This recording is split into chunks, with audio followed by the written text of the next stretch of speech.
al turno que tiene, entonces se pueda conectar ahí que se piratea el internet del conjunto, entonces se lo puede acostar un ratico a ver el video mientras descansa.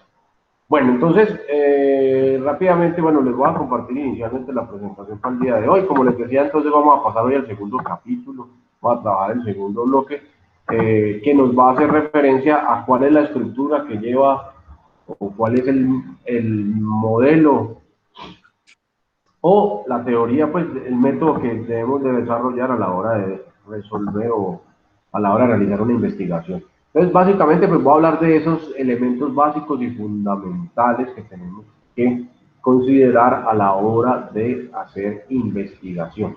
Pero ya más desde el punto de vista relacionado con, por ejemplo, una tesis de grado. Entonces voy a enfocarlo mucho sobre ese lado, sobre presentación de trabajo o trabajo de tesis de grado. Entonces, tenemos dos bloques por ver. Uno es esta, que son la estructura jerárquica o el esqueleto, pues, en otras palabras, del documento que uno debe ir formalizando, que debe ir llevando.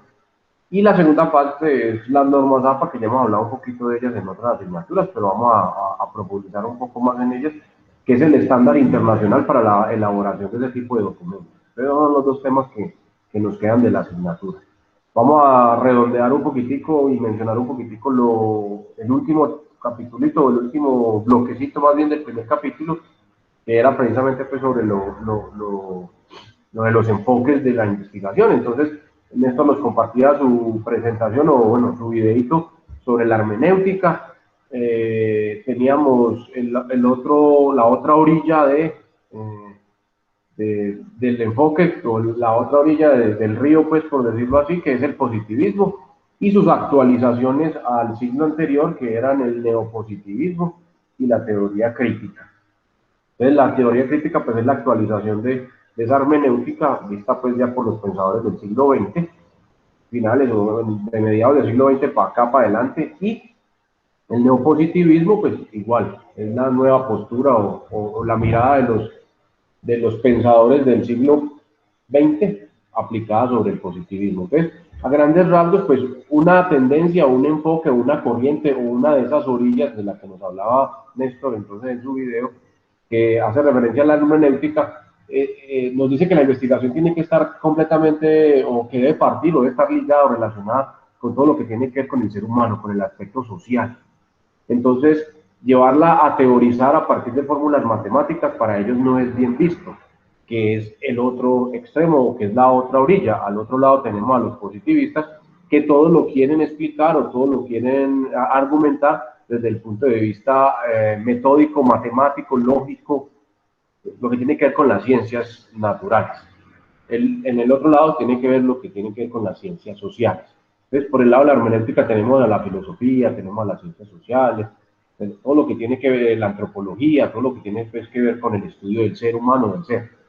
Y en el otro lado tenemos todo lo que tiene que ver con las ciencias naturales, con las ciencias exactas. Entonces, tenemos la matemática, tenemos la física, tenemos la química, tenemos la estadística. Entonces, son dos corrientes que se dieron a finales, o para el siglo del XIX, cuando empiezan a transformar la forma de hacer ciencia, cuando se empiezan a generar métodos de construir, métodos nuevos de construir ciencia, y entonces en el siglo XIX se empiezan a ver muy marcadas esas dos tendencias, la hermenéutica y el positivismo. Con el siglo XX, entonces aparecen unos grandes pensadores del siglo XX, hay unas grandes escuelas que surgen por allá a mediados de la primera parte del siglo XX, y que desafortunadamente con las guerras mundiales, bueno, particularmente con la Segunda Guerra Mundial, pues esos grandes pensadores, esas grandes escuelas que se estaban formando en Europa, se desintegraron. Entonces cada personaje empezó a emigrar a diferentes partes del planeta, tratando pues de escaparse de la Segunda Guerra Mundial y pues de los horrores del holocausto nazi. Entonces muchos emigraron a Estados Unidos y otros pues se fueron repartiendo por diferentes partes del planeta, y ese trabajo pues quedó ahí como no sé qué. Algunos se pudieron reorganizar por allá en Estados Unidos y pues dieron continuidad a su corriente o pensamiento filosófico, y otros pues simplemente quedaron hasta ahí. Entonces, esos fueron los soportes o los apoyos para lo que tenemos hoy, lo que conocemos como el neopositivismo y la teoría crítica. Entonces, la teoría crítica dándole como una actualización a la hermenéutica del siglo XIX, y el neopositivismo, pues entonces dándole esta actualización al positivismo del siglo XIX. Entonces, son dos miradas, son dos enfoques, son dos formas de asumir la investigación. Entonces, una desde el mero razonamiento lógico matemático, el positivismo, neopositivismo, y otra más dándole importancia al ser humano o a la sociedad como tal, que es la hermenéutica o la nueva, lo que llamamos hoy pues teoría crítica. Entonces, son dos posturas que al principio eran como muy radicales, entonces una no compaginaba con la otra por nada del mundo, pero con el transcurso del siglo anterior y comenzando este, pues nos hemos dado cuenta de que no podemos ser tan radicales de un extremo del otro, y que es más, podemos generar una sinergia entre ambas posturas y generar como una nueva perspectiva o un nuevo enfoque acerca de la investigación. Esos dan pie o son el soporte o son la base acerca de los enfoques o los métodos de investigación que veíamos en el video de la primera tutoría del profesor Hernández Ampieri, donde él nos hablaba de un enfoque cuantitativo, un enfoque cualitativo y un enfoque mixto. Entonces, podríamos relacionarlo o ligarlo por ahí. El enfoque cuantitativo es el enfoque numérico y está muy ligado a la postura positivista de la construcción de la ciencia, de la investigación. Entonces va muy de ese corte. Por el otro lado tenemos el enfoque cualitativo, que se fija más en las cualidades, más en el estudio de las características de, y no tanto en la formulación teórica de o la formulación matemática de. Y entonces ese enfoque cualitativo está más cercano o está más ligado a la postura hermenéutica o teoría clásica, teoría crítica. Y también nos hablaba el profesor Hernández Ampieri de un enfoque mixto, donde podemos conjugar tanto los números como lo cualitativo. Entonces, en el siglo anterior, finalizando, bueno, a finales del siglo XX y todo lo que va transcurrido de este, pues entonces encontramos cada vez más trabajos donde podemos involucrar ambas posturas y ya no ver tan separados o tan alejados la postura hermenéutica y la postura positivista. Entonces encontramos un enfoque mixto donde podemos combinar lo cualitativo con lo cuantitativo.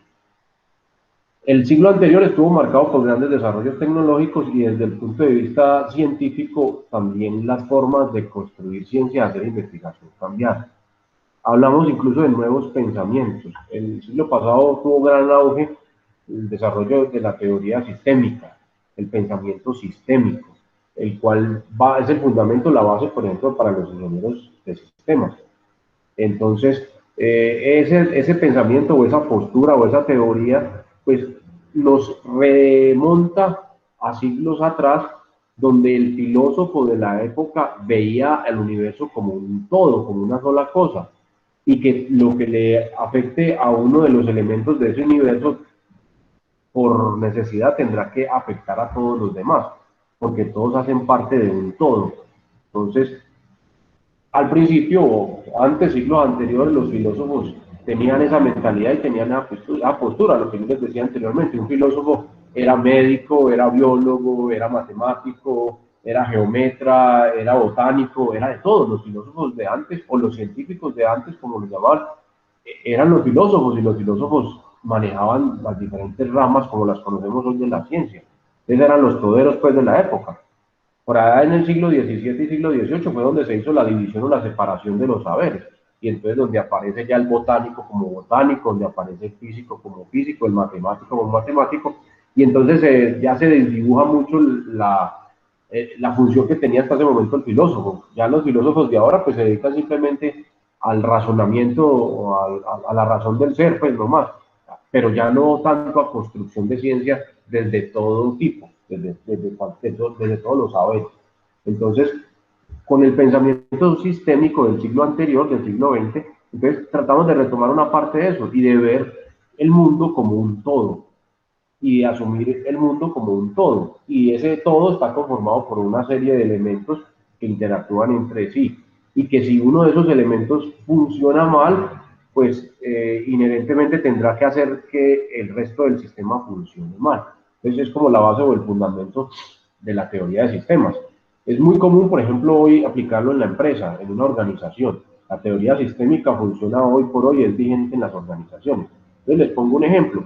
Debido a los grandes tamaños de las organizaciones actuales, entonces las organizaciones del siglo pasado se hizo una distribución según áreas o departamentos. Entonces encontramos el departamento de contabilidad y finanzas, encontramos el departamento o el de producción, el departamento comercial, que es el que encarga de las ventas y todo eso, el de logística, donde está la bodega, el almacenamiento, bueno, las materias primas, todo eso, el departamento de personal, todo eso. Resulta que si yo tengo un problema, digamos que en el departamento financiero y contable, se generó un problema allá, yo no puedo asumir que mi empresa solamente va a funcionar mal ahí. Allá se dio un problema, pero esa falla automáticamente se va a ver reflejada en todos los otros departamentos. Entonces, digamos que hubo una mala planificación del presupuesto para este mes y entonces, no sé, se equivocaron, hubo un dilema allá y resulta que los recursos no fueron insuficientes.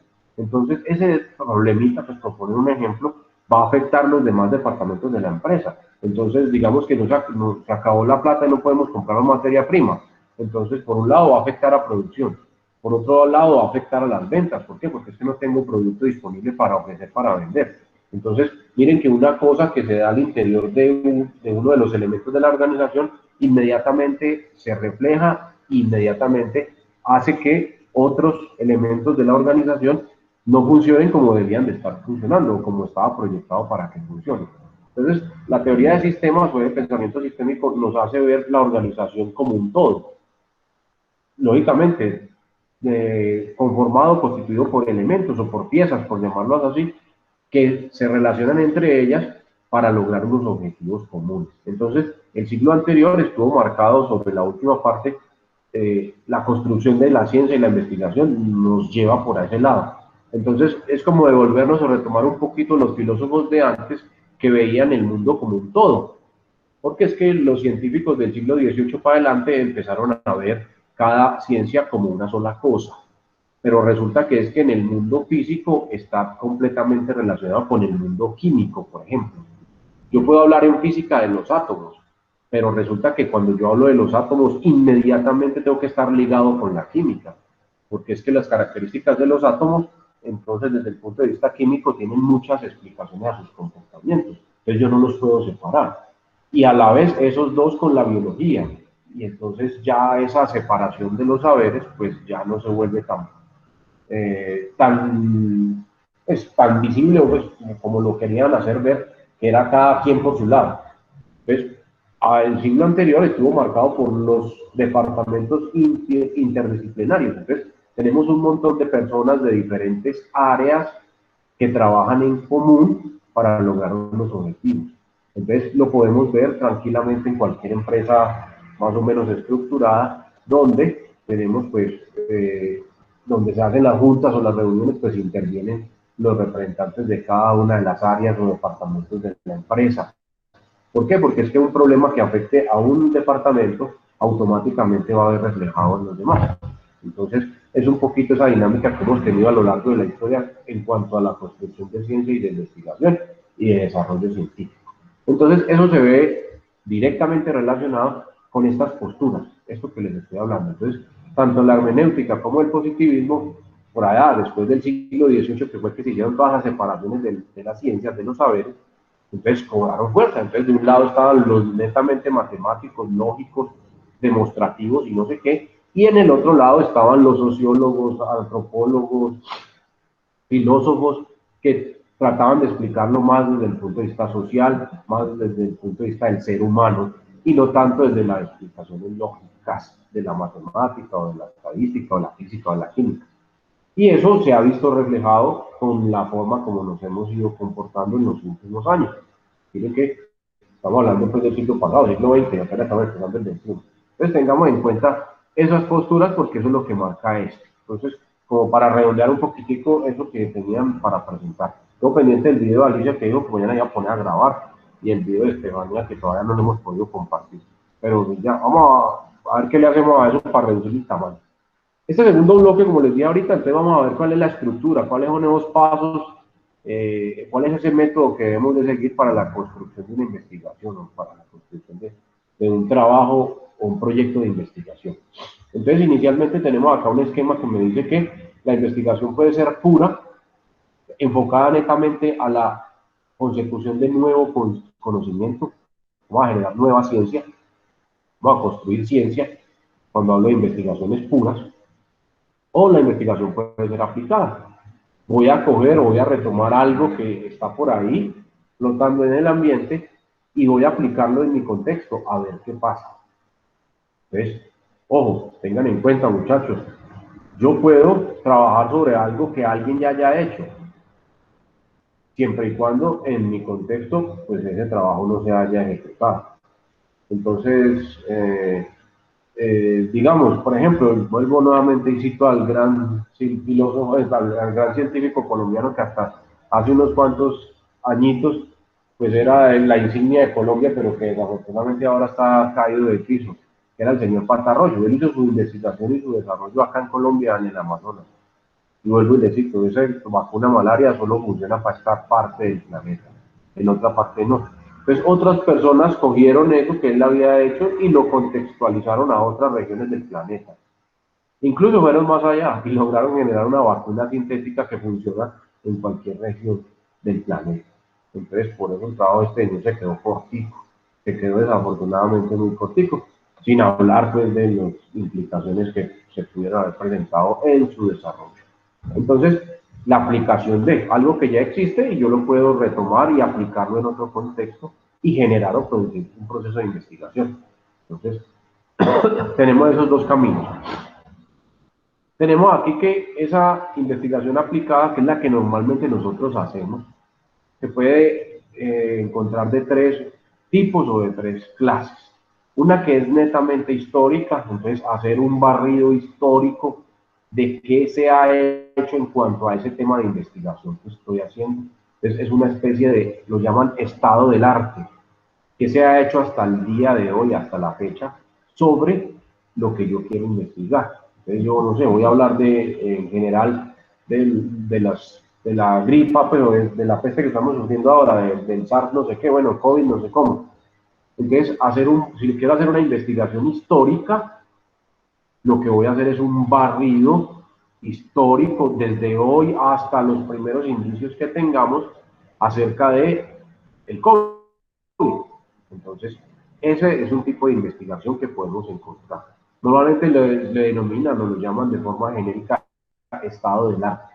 Entonces, un estado del arte acerca de tal tema. Entonces, una investigación aplicada histórica sobre ese tema. También podemos encontrar un tipo de investigación aplicada que es descriptiva. El objetivo de esta señorita es simplemente hacer la descripción de lo que está pasando, de lo que sucede. Entonces, yo puedo enmarcar, o normalmente este tipo de investigación está enmarcada por un sitio y un tiempo. Entonces, los trabajos de grado, por ejemplo, entonces, impacto del COVID-19 en el municipio de Cartago en el año 2020. Entonces, ahí vamos a hacer una investigación aplicada descriptiva. Vamos a describir en el municipio de Cartago en el año 2020 cuál fue el comportamiento y las repercusiones que tuvo el COVID-19, por ejemplo. Resulta y acontece que si ese mismo trabajo se hace en el municipio de Anserma, puede que los resultados sean muy diferentes, muy distintos. Entonces, por eso es fundamental en este tipo de investigación ubicarnos en espacio físico y en tiempo. Porque lo que yo aplique aquí este año puede que dentro de 5 años lo vuelva a retomar y ya no sea lo mismo. O lo pueda hacer al mismo tiempo en otra parte, en otro espacio geográfico y tampoco sea lo mismo. Entonces, este tipo de investigación es muy común. Esta es la más frecuente por la mayoría de nuestros estudiantes, por la mayoría de los estudiantes colombianos, cuando tienen que hacer investigación, normalmente la hacen de corte descriptivo. Entonces, simplemente empiezan a describir los fenómenos que están viendo, hacer una investigación de tipo descriptivo. Y la otra, el otro camino que podemos tomar es de tipo experimental. Entonces, como el ejemplo que les colocaba ahorita de las vacunas, no sé qué, entonces vamos a coger o a retomar algo que ya plantearon o postularon, vamos a experimentar en otro contexto y vamos a partir de eso a generar nuevo conocimiento o nueva ciencia, mirando a ver qué impacto o qué repercusiones tiene, desde el punto de vista experimental. Entonces, son tres caminos que a la hora de uno hacer investigación, entonces debe de tomar o debe de adoptar uno de ellos. Entonces, digamos, ustedes van a hacer un trabajo de grado, una tesis de grado para la universidad. Usted tiene una tesis de grado, es un trabajo de investigación. Entonces, por ejemplo, digamos, Néstor va a hacer una tesis que hable sobre la evolución, bueno, ya, si le pongo evolución, el comportamiento, o no sé, como el comportamiento financiero del municipio de Cartago en los últimos 10 años, no sé, o el manejo financiero, bueno, alguna vaina así. Entonces, él puede tomar el camino histórico si solamente se va a remitir a hablar de lo que ya se tiene, de lo que ya se ha hecho, y va a hacer un recuento histórico de cuáles han sido esas estrategias financieras que se han dado en el municipio, en la administración municipal de Cartago en los últimos 20 años, por decir algo, y hacer un recuento y trabajar sobre eso, y generar a partir de eso de pronto algunas conclusiones de por qué hoy por hoy Cartago es un municipio como es debido pues, a los manejos financieros que se le han dado en administraciones pasadas al municipio. O puede decir, bueno, listo, me voy a dedicar a hacer una descripción actual del estado financiero del municipio. Entonces, hacemos una descripción o una descripción de la administración municipal anterior. Entonces, hacemos o tomamos el camino de la descripción. Simplemente vamos a decir qué encontramos y por qué encontramos eso. O experimental, digamos que Néstor dijo, uy, no, resulta que yo estuve de paseo en tal parte del mundo, allá en ese pueblito, estuve hablando con sus administradores locales y me dijeron que ellos estaban implementando tal y tal estrategia. Entonces él dice, bueno, ¿y qué pasaría si en Cartago aplicamos esa misma estrategia a ver qué resultados podemos obtener? Entonces vamos ya de corte experimental, por poner simplemente un ejemplo. En un segundito ya continuamos.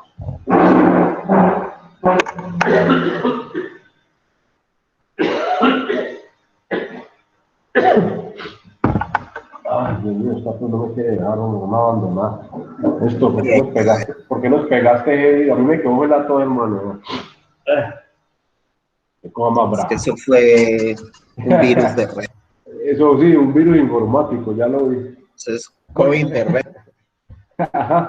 bueno, cualquiera de los tres caminos que tomemos, sea el histórico, sea el descriptivo, sea el experimental, debe hacerse de una forma rigurosa, como es lo que dijimos por ahí al principio. Debe ser un proceso estructurado. Ojo, investigar o hacer investigación es un proceso y debe ser riguroso y debe ser estructurado. No importa si estoy siendo hermenéutico, tengo la postura hermenéutica o tengo la postura positivista, no importa. No importa si voy a tomar el camino histórico, el camino descriptivo o el camino experimental. No importa si lo voy a hacer cualitativo, cuantitativo, mixto. Cualquiera que sea la dinámica que vaya a aplicar en mi proceso de investigación, debe ser un proceso estructural. Entonces quiere decir que tenemos que ir haciendo un paso a paso.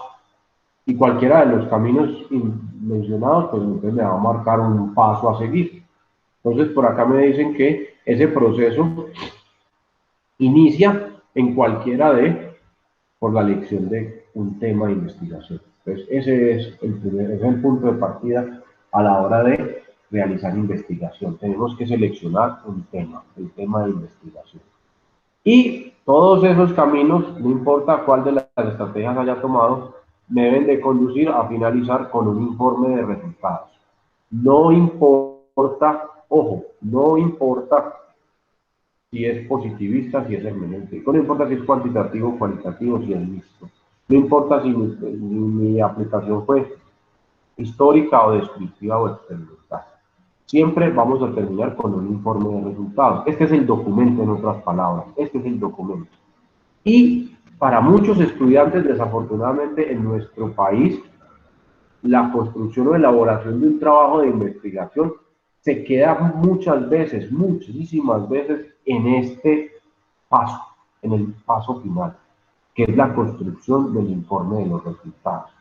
Resulta que Estefanía estaba trabajando La empresa más grande que tenga Anserma. ¿Cuál es la empresa más grande de Anserma, Estefanía? ¿Cuál es la que, profe? ¿Me puede repetir? La empresa más grande que hay en Anserma. ¿Cuál es? Ah, profe, los galpones de la alcaldesa. Ah, bueno, los galpones de los barcos, ¿cierto? Uno de los barcos, ahí por Sí, la Colombia. Listo, todo, los de ¿cómo la lo familia manejo? Ribeiro. Eso, Barco Ribeira, bueno, esos son los mismos. Entonces, digamos que eh, Estefanía está trabajando allá y entonces para graduarse de la universidad ya decidió hacer un trabajo de investigación allá en esos galpones. Entonces digamos que ella dijo, listo, ella quería mirar a ver cuál iba a ser el comportamiento de la producción de gallinas, por decir algo, si iban a aplicar un nuevo método de incubación de los huevos y no sé qué, y un nuevo método de alimentación utilizando de no sé, bueno, lo que sea. Y resulta que ella ya en la práctica hizo todo el trabajo y logró los resultados que tenía planeados y no sé qué. Pero resulta que le tocó sentarse a construir el informe de resultados. Y ahí muchos estudiantes empiezan a flaquear, empiezan a patinar. Porque la construcción del informe pues requiere un proceso también estructurado de elaboración de un documento y muchas veces no somos muy hábiles redactando documentos. Entonces, a muchos estudiantes se les convierte en un dolor de cabeza la elaboración del informe documental de un proceso de investigación. Puede que en el campo de prueba, pues allá, en el campo de laboral, hayan hecho todo el ejercicio de investigación, pero no estamos acostumbrados a la rigurosidad de la construcción de informes o documentos que sustenten lo que estamos haciendo y se nos queda ahí. Resulta que en nuestro país eso es muy común. Ustedes pueden ver que hay personas que tienen muy buenas ideas o generan muy buenos productos o muy buenos desarrollos, pero nunca patentamos nada, por ejemplo. ¿Por qué? Porque para solicitar una patente, pues tengo que llevar un documento formal donde estoy explicando qué fue lo que hice. Y mucha gente no lo hace porque no sabe o porque no tiene las habilidades para construirlo y simplemente se dedicó a hacerlo así, a fabricar el producto a vender y al otro día lo fusilan, porque fue muy bueno. Entonces ahí mismo se lo copiaron y no tiene cómo defenderse. Eso es muy propio de nuestra cultura. Entonces no es solamente que se vea en el ámbito educativo, por todos lados nos encontramos ese problemita. Y el gran dilema está en la construcción y elaboración de documentos. Entonces, ustedes desde el punto de vista contable no se pueden dar ese lujo. ¿Por qué? Porque es que ustedes todo lo que hacen normalmente lo tienen que sustentar con informes. Ustedes tienen que pagar documentación que sustente a los hallazgos que ustedes hacen o los desarrollos contables que ustedes generan. Entonces, ustedes tienen que ser muy buenos en la construcción de documentación estructurada, organizada, bien presentada, cumpliendo con ciertos parámetros o condiciones o requisitos. Eso hace parte de su profesión. Pero resulta que acontece que hay otras profesiones desde donde encontramos que no son tan rigurosos en ese tipo de elementos.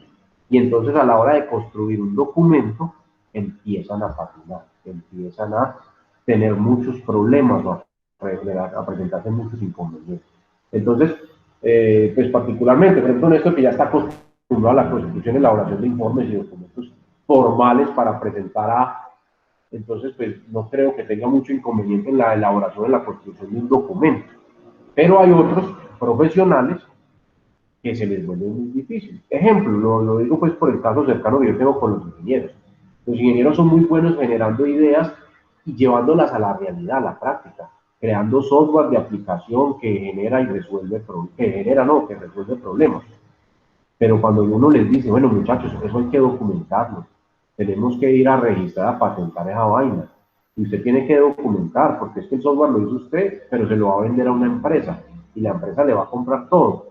Y tiene que ir incluido el manual, el documento, por lo menos el de instalación y el de uso. Es cómo instalar el software y cómo usarlo. Y entonces ellos empiezan a patinar ahí. Ellos saben a la perfección cómo funciona el programa, qué es lo que hace, cómo se configura, pero cuando se sientan a construir un documento para otra persona, para que otra persona lo pueda leer y lo pueda entender para hacer el proceso, entonces ellos empiezan a tener muchas dificultades. Eso es muy típico y muy común, por ponerles simplemente un ejemplo. Entonces, ahí muchos empiezan a fallar. Entonces, por eso no es tan común en nuestro país los procesos de investigación formales, no son tan comunes, precisamente o básicamente por ese dilema, por la construcción de los documentos o los informes documentales que dan sustento a la investigación. Y resulta que este proceso estructurado tiene que estar sustentado con esa documentación. Entonces, sin la documentación no hay nada, ahí sí no hay absolutamente nada. Por muy bueno que haya sido su trabajo, pero pues no nos sirve, muchas gracias, síganlo intentando, me dicen a uno. Entonces, pues nada, es muy simple, yo puedo tener una muy buena idea para el municipio y yo ir a hablar con un concejal amigo y decirle, ve, dame la chance de ir allá a exponerle mi proyecto a los otros concejales. Y él, listo, listo, me consiguió, yo voy y expongo y apenas termino, pues ellos me dan 20 minutos o 15 minutos para que yo sustente el tema y les expliqué de qué trata. Y al final me dicen, bueno, listo, entréguenme el documento para nosotros leerlo y analizarlo y luego hablamos. Y si yo no lo tengo, entonces, muchas gracias, muy bueno el proyecto, pero si no tiene soporte documental, pues no, nada, no nos sirve, gracias. Sígalo intentando, venga en la próxima legislatura o no sé qué, y suerte. Entonces, es así de sencillo y es así de simple. Entonces, es básico y es fundamental que ustedes tengan claro eso. Y muchos estudiantes, si ustedes hablan con estudiantes universitarios que están en últimos semestres, el principal dolor de cabeza es la documentación de su trabajo de investigación. Es eso, ese es el dolor de cabeza más grande. Los procesos de investigación allá en el campo de batalla, pues en el campo, son más llevaderos. Sentarse usted a investigar cómo calentar el huevo para que el pollito salga más alentado, o cómo combinarle el concentrado y el agua de forma tal que el crecimiento o el desarrollo de los pollos se genere en menor tiempo y genere mayor volumen en la masa muscular del animal, bueno, no sé qué. Eso uno se mete, uno se engoma con eso y lo hace. Pero después sentarse uno a construir el documento, soporte de todo eso que se hizo, es donde la gente empieza a padecer. Y entonces por eso ustedes, hoy por hoy, bueno, antes no era tan común, pero hoy sí es muy común que ustedes encuentren por todo tipo de redes sociales ofertas publicitarias donde le dicen a los estudiantes universitarios, no se preocupe más por su tesis de grado, nosotros lo asesoramos, nosotros le ayudamos, nosotros se la hacemos, pues, pues para decirlo, pues, se la hacemos, le hacemos la tesis para que pueda graduar. Y desafortunadamente se encuentra a nivel de pregrado, como lo que ustedes están haciendo, a nivel de especialización, a nivel de maestría y hasta a nivel de doctorado. Hoy por hoy encuentro publicidad de empresas que se dedican a la elaboración de informes, trabajos, o es más, si usted no tiene ni siquiera idea de qué investigar, ellos le hacen todo el proceso. Pero pues de eso no se trata, porque entonces vamos a quedar con el mismo vacío en nuestro país. Desafortunadamente Colombia tiene una deuda grandísima con la investigación. En nuestro país sí se hace investigación, pero no al nivel que deberíamos de tener, no al nivel que deberíamos de ser. Porque es que Colombia, de punta a punta, desde Leticia hasta Punta Gallinas, es un laboratorio viviente para generar cualquier tipo de investigación que se quiera hacer en el mundo. Colombia es un país de los más, o es uno de los países más biodiversos del mundo. Entonces, incluso todavía se están encontrando especies nuevas de plantas y de animales en nuestras selvas. Entonces, es muy común tener europeos o americanos, bueno, gente de todo el mundo, por acá en nuestros territorios avistando aves, imagínense. Por acá en el Cairo eso es muy común, por acá en el Argelia, por acá en el Águila, por acá en el eje cafetero también, bueno, avistando animalitos, avistando aves, avistando plantas. Eso es muy común. ¿Por qué? Porque todavía tenemos mucho por investigar, pero desafortunadamente en nuestro país lo más reconocido hasta hace muy poquito tiempo pues era la vacuna de la malaria, como les he dicho, el señor Patarroyo. Y pare de contar, no teníamos con qué más sacar el pecho. Pero pues, como les digo, acá hay todo lo que usted quiera por investigar, todo lo que usted quiera por investigar. Pero desafortunadamente nuestra cultura no es esa, y desde los contextos políticos o desde las posturas políticas, pues la investigación no es rentable para el gobernante de turno, porque los procesos de investigación requieren tiempo. Y desafortunadamente nuestra estructura, nuestra forma de hacer política es inmediatista. Si el alcalde de turno no pavimentó la calle ya, que el alcalde de turno no mandó a pintar las separadores y los cebras de las esquinas ya, o no mandó a levantar los parques o a organizar los parques ya, antes de que termine su administración, entonces no sirvió, fue un mal gobernante. Por eso vemos que esos proyectos políticos son de 4 años, no más. Llega un nuevo gobernante y hasta ahí. Llega un nuevo gobernante y hasta ahí. Entonces, ahí es donde uno no se entiende o uno no comprende, bueno, mentira, ahí es donde uno entiende muchas cosas, por ejemplo, de lo que estamos viviendo ahora. Nuestro país lleva un proceso más o menos de 20 años de continuidad en el poder, un proceso de 20 años, y debería de ser hoy mucho mejor país que hace 20 años. Y entonces miren la situación en que estamos. Ese proyecto estaba encaminado a otra cosa, y esa otra cosa, pues realmente el país sí estaba bien metida y bien enfrascada en ella.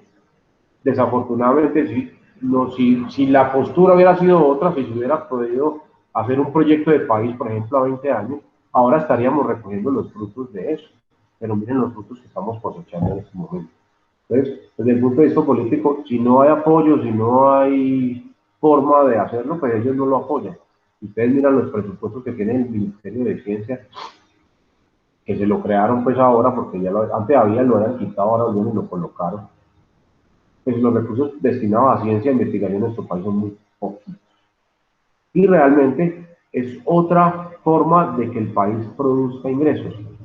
Pero como es un proyecto a largo plazo, entonces no se estimula, no se considera, no se apoya y no se generan las dinámicas que deberían de generarse. Entonces, hoy por hoy, uno de los pilares o una de las banderas de los jóvenes en la calle, pues es el acceso a la educación superior. Y los que ya están dentro del acceso, dentro de la educación superior, pues uno de sus pilares es que se mejore la infraestructura y los presupuestos asignados a las universidades públicas del país. ¿Por qué? Porque es que el rubro que se está destinando se queda simplemente en mantenimiento de planta física y planta de personal, pago de nómina, pues, y no da para nada más. Entonces, las universidades de nuestro país son las que hacen procesos de investigación, pero desafortunadamente sus presupuestos son tan escasos que está quedando muy poco para eso. Entonces, esa cultura no existe en Colombia. Si ustedes observan o analizan el caso de otros países, no es que el Estado asuma todo el gasto de investigación en las universidades, pero sí se tiene una cultura distinta en donde las empresas del sector privado y también empresas del sector público forman equipos de trabajo con las universidades y se producen y se generan desarrollos tecnológicos, científicos y de investigación al interior de las universidades. Esos desarrollos generan recursos para las universidades y generan investigación, ciencia y desarrollo para el país. Entonces, eso aquí no existe. Son muy pocas las empresas de Colombia que están en llave, pues, o que están cercanas a las universidades para la generación de conocimiento, para la generación de procesos de investigación, que conduzcan a nuevos desarrollos y que generen prosperidad, progreso para la universidad, para el país y para la misma empresa. Porque es que los desarrollos que se hacen en las universidades patrocinadas por empresas, pues las empresas van a ser las beneficiadas por eso. Entonces ellos también van a obtener dividendos o ganancias ahí, tanto la empresa como la universidad como el país. Esa cultura no existe en Colombia, desafortunadamente, y así deberíamos de apuntarle. Eso de las pasantías, por ejemplo, lo que hacen con el SENA, pues es un pequeño intento pero pues desafortunadamente lo de las pasantías del SENA, por ejemplo, pues lo que hacen es formar personal para que sea capaz de ejecutar una labor. Entonces, pues bueno, la empresa ya sabe que esa persona sí sabe ejecutar la labor, entonces si la necesita la contrata. Pero el proceso de construcción o desarrollo de investigación no se hace, ese sí no se hace. Entonces, pues nada, ahí nos quedamos corticos. Entonces, tenemos una deuda en nuestro país y es debido a esto de acá. Quiero que ustedes como futuros profesionales sean conscientes de eso. Eso es lo que pasa. Y una cosa va ligada con todo, hasta donde llegué, hasta poder mirar qué es lo que están reclamando hoy los muchachos en la calle, porque todo eso va ligado una cosa con la otra. Entonces, si no hay voluntad política para el desarrollo, la ciencia y la investigación, entonces las universidades no van a progresar. Es que es muy cierto lo que dicen algunos congresistas, es que la universidad pues, da los presupuestos tan grandes, pero ellos que aportan, ellos que generan, pues es que desafortunadamente hay una desvinculación muy grande entre Estado, empresa privada y universidad. Si existiera esa unión, seguro que las universidades hasta llegarían al punto de minimizar sus presupuestos del gobierno nacionales y vivir de lo que se produzca. Hay universidades en el mundo que generan no sé cuántas miles de patentes anuales y eso es plata constante y sonante. Miren los índices de patentes que generan las universidades de Colombia y se darán cuenta que si son 40 o 50 en un año son muchas. ¿Y cuántas universidades hay en nuestro país? Entonces ahí es donde está la cuestión, ahí es donde está el gran punto de quiebre con respecto a investigación en Colombia. Y entonces todo eso está ligado a todo lo que estamos viviendo ahora. Llegará un día en que Colombia no tenga todo el oro, todo el gas, todo el carbón, todo el petróleo que tenemos ahora y todo lo demás, porque esos recursos no son renovables, esos se agotan. Y cuando eso pase, ¿de qué va a vivir Colombia? Esa es la pregunta que siempre tendríamos que hacernos. Esa pregunta es la que tendría que hacerse nuestros gobernantes. Y más que nuestros gobernantes, esos proyectos políticos que ahora van a aflorar, porque estamos vísperas ya a la carrera electoral del próximo año. Entonces, tenemos que entrar a estudiar eso, más allá de estudiar personas, más allá de que a mí me gusta este crespito, que a mí me gusta este otro, que a mí me gusta la morenita, que a mí me gusta la tía Martucci, bueno, la que sea, nada. Tenemos que casarnos con proyectos de país, que estén sustentados con argumentos como estos, no con promesas falsas como las que tuvimos hace unos cuantos años y que eran las consecuencias que tenemos hoy por hoy. Más salario, menos impuestos. Y a dónde estamos, en las calles. Entonces, todo eso va ligado, eso va todo ligado. Entonces, tengamos en cuenta eso, muchachos. Para la construcción de ese documento, de ese informe, entonces debemos de tener claro que hay unas características básicas de ese documento, no es simplemente un Word con lo que yo le quiera poner y que se deben seguir unas normas. Y esas normas, pues ya les dije que la norma internacional se llama APA, esa es la internacional. Esa es aceptada a nivel nacional e internacional. A nivel local podemos hablar de norma y contexto, listo, es válida, pero cada vez pierde más agua. Ahora cada vez gana más terreno las normas APA, porque con el desarrollo de todas estas plataformas de todo esto de la virtualidad, entonces lo que yo antes hacía era muy difícil de que saliera del país. No es más, de que saliera de la biblioteca de la universidad. Lo que hacemos hoy está a disposición de todo el mundo. Entonces, ejemplo, ¿cuánto? En el 99, yo me gradué en el año 99 de tecnólogo. Tuve que presentar un proyecto de grado, hice todo un documento y presenté un informe. Quedó colgado allá en la estantería de la biblioteca de la Universidad del Valle. Allá quedó, allá reposará. Más adelante, que hice la ingeniería en la Universidad Nacional, otro trabajo de grado, otro desarrollo, otro trabajo de investigación. Para esa época, cuando estaba terminando, que eso fue en el 2003, la universidad apenas estaba entrando a la digitalización de su biblioteca. De pura chiripa alcanzó a quedar el documento ya disponible. Entonces, cualquiera que quisiera dar mi primer trabajo de grado, tiene que ir a la biblioteca de la Universidad del Valle a buscarlo. No está ahí no disponible allá. Pero mi trabajo de grado de la Nacional, ese sí quedó ya y está disponible para todo el mundo en todo el planeta, pues, está en internet. Y todos los trabajos de grado de ahora están disponibles para todo el mundo, porque un trabajo de grado universitario es un documento público, todo el mundo puede tener acceso a él. Entonces, por esa característica de que tenemos acceso mundial al documento, entonces se debe manejar un lenguaje universal. Y ese lenguaje de normas universal, hoy por hoy se llama el formato de normas A. Entonces, también, si redactar era maluco y era un dolor de cabeza para los estudiantes, empezar a jugar con todo lo que me dice la norma APA también se le convierte en dolor de cabeza a los primerizos, sobre todo. A los que por primera vez van a meter en el cuento, les da un poco difícil la construcción de un documento aplicando las normas. Con ustedes yo ya hice un intento de aproximación a eso el año anterior cuando estábamos en informática, entonces tampoco es tan difícil, ¿no? Uno tiene tampoco mucha ciencia, pero pues nada. Entonces, miren todo lo que se desprende de lo que es un proceso de investigación. Entonces, allá terminamos con ese documento. ¿Qué pasa con los muchachos universitarios que se meten a hacer un trabajo de grado? ¿Por dónde empieza su investigación de trabajo de grado? Escribiendo el documento. Por acá empieza. Ellos se sientan a escribir un documento. Muchos estudiantes piensan que un proceso o un trabajo de investigación es hacer un documento. Y resulta que eso no es.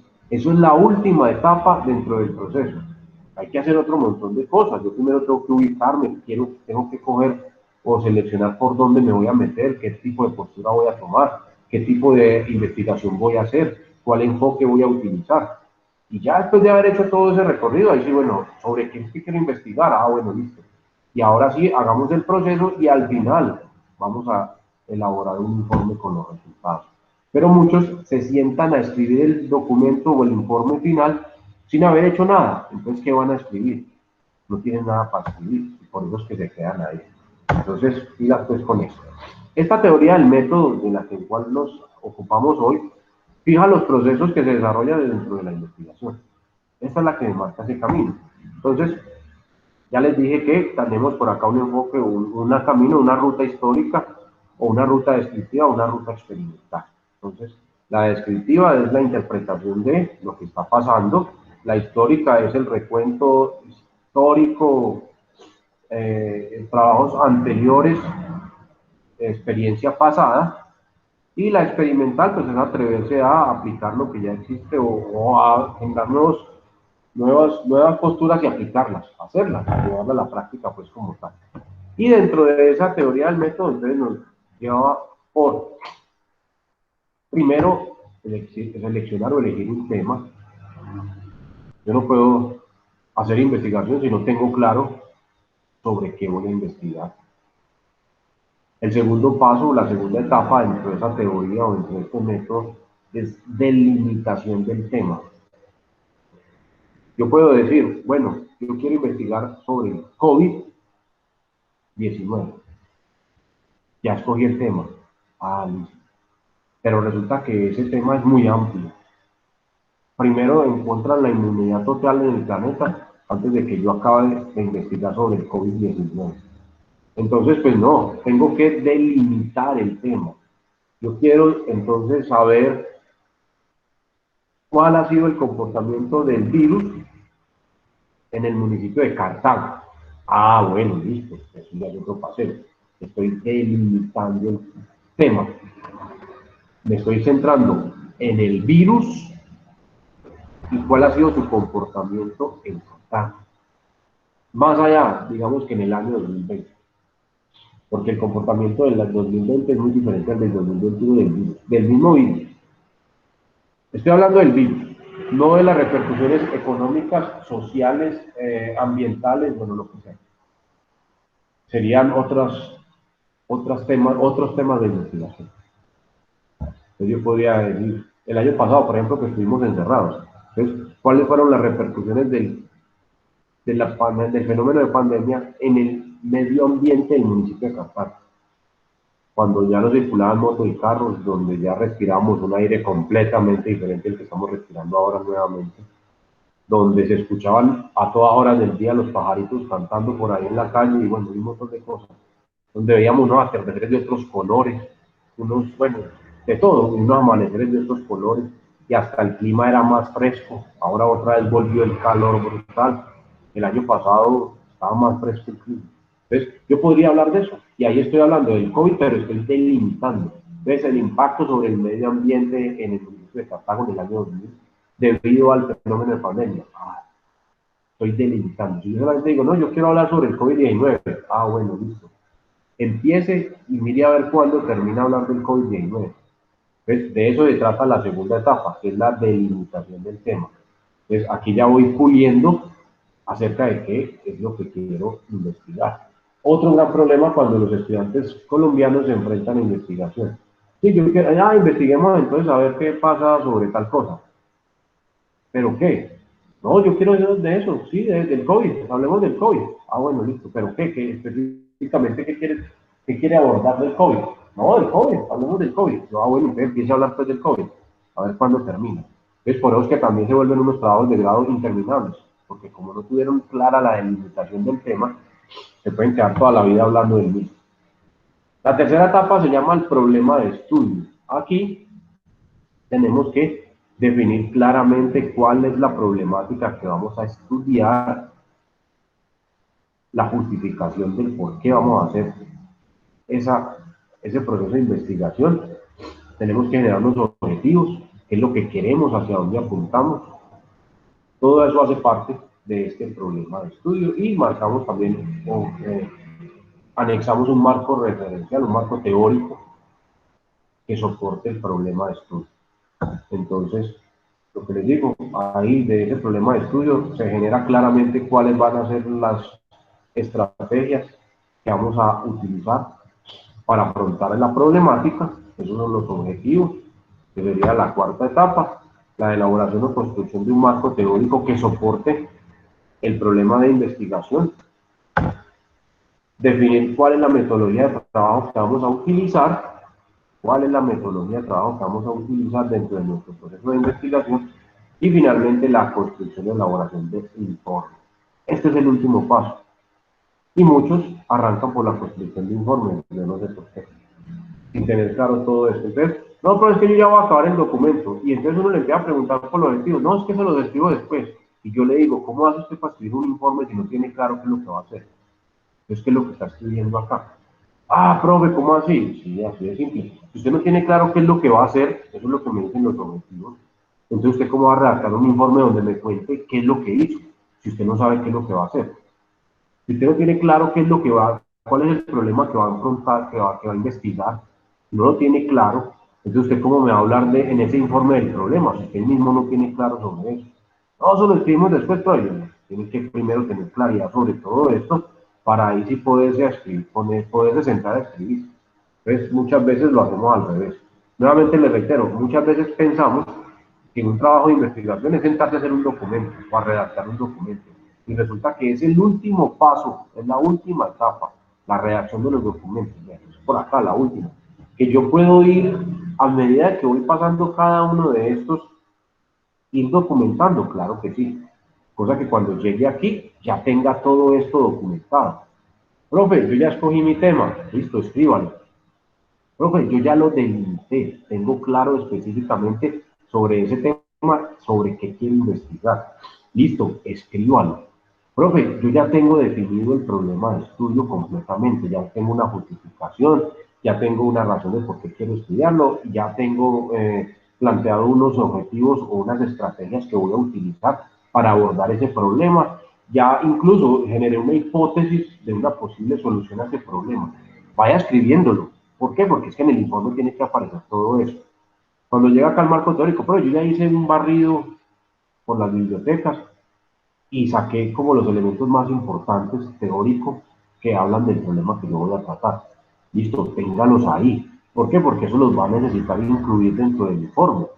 Entonces, listo. A la par que lo vamos haciendo, podemos ir generando el documento. Pero muchas veces, primero nos sentamos a escribir el documento y luego nos ocupamos de esto. Y entonces ahí es donde se vuelve una tarea de nunca acabar, de nunca terminar. Entonces, tengamos en cuenta eso. Ampliemos un poquitico aquí cada uno de esos. Para la elección del tema necesitamos planificar. Ojo, no es así porque sí, hay que planificar. Yo quiero hablar de qué, y por qué, y para qué. Normalmente en los procesos de trabajos de grado universitarios, pues son problemas cercanos al estudiante. Entonces, por ejemplo, ustedes que tienen los estudiantes de nuestra universidad, que la mayoría tienen la posibilidad de estar vinculados laboralmente con empresas. Entonces, uno siempre le hace la invitación a los estudiantes, no, muchacho, pues usted está trabajando en X empresa, mire allá internamente un problema desde su formación profesional que usted detecte, que encuentra y que pueda resolver. Tampoco tiene pues que ser el problema más duro del mundo. Nada, simplemente es la aplicación de su formación profesional a la resolución de un problema al interior de su empresa. Entonces, normalmente esa elección del tema surge de necesidades o requerimientos que tienen las empresas donde ustedes trabajan. Para ustedes que tienen esa característica.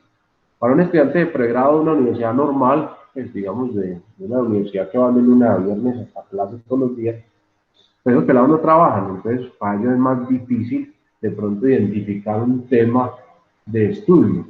Entonces ya se tienen que apoyar mucho en sus profesores para que los orienten. Pero con ustedes, no, mire a ver qué problema tiene financiera o contablemente una empresa con la que usted trabaje y genere una propuesta de solución a la problemática. Eso se convierte en un trabajo de investigación.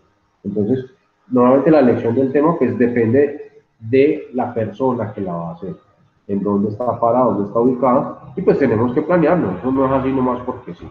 Dentro de la delimitación, entonces tenemos que hacer una revisión detallada pues del problema, cuáles van a ser los alcances, hasta dónde quiero llegar. Ojo, hasta dónde quiero llegar y cuáles van a ser las limitantes que tengo. Hasta dónde quiero llegar y cuáles son las limitaciones que tenemos. Ejemplo, si yo estoy haciendo un proceso de investigación en una empresa, normalmente el principal limitante que colocan las empresas es el recurso económico. Ese es uno de los más frecuentes. ¿Por qué? Porque es que estamos investigando cómo generar un nuevo proceso de incubación de huevos allá en el galpón en Anserma, pero para hacer eso necesitamos plata, para poder experimentar. Entonces, Profe, dígame esto. pero mira que es que en ese tema de los alcances y las limitantes, para mí va muy paralelo al objetivo. A mí Sí, lógico. el Sí, objetivo me determina, para mí es determinante en definirme cuál es, hasta dónde voy o sea, cuáles son las pretensiones, pues, y cuáles son los recursos con los que yo cuento. Dependiendo del objetivo, se determina también o sí, viceversa. dependiendo de, Entonces, por ejemplo, sí, yo no me puedo poner un objetivo si no tengo los recursos, si no pretendo tener cierto alcance y ciertas limitaciones. exactamente, exacto. Y siempre lo vamos a tener. Yo no puedo tener recursos ilimitados, por ejemplo. No los podemos tener. Entonces, eso tenemos que partir desde ahí, exacto. Y eso hace parte dentro de la delimitación. Entonces, lógicamente, si Estefanía, por ejemplo, quiere realizar un proyecto como el que yo me estoy inventando acá, ella tiene que ir a hablar con los dueños del galpón. Y entonces, regálame un segundo, me está tocando la puerta. Ya, regálame un minuto.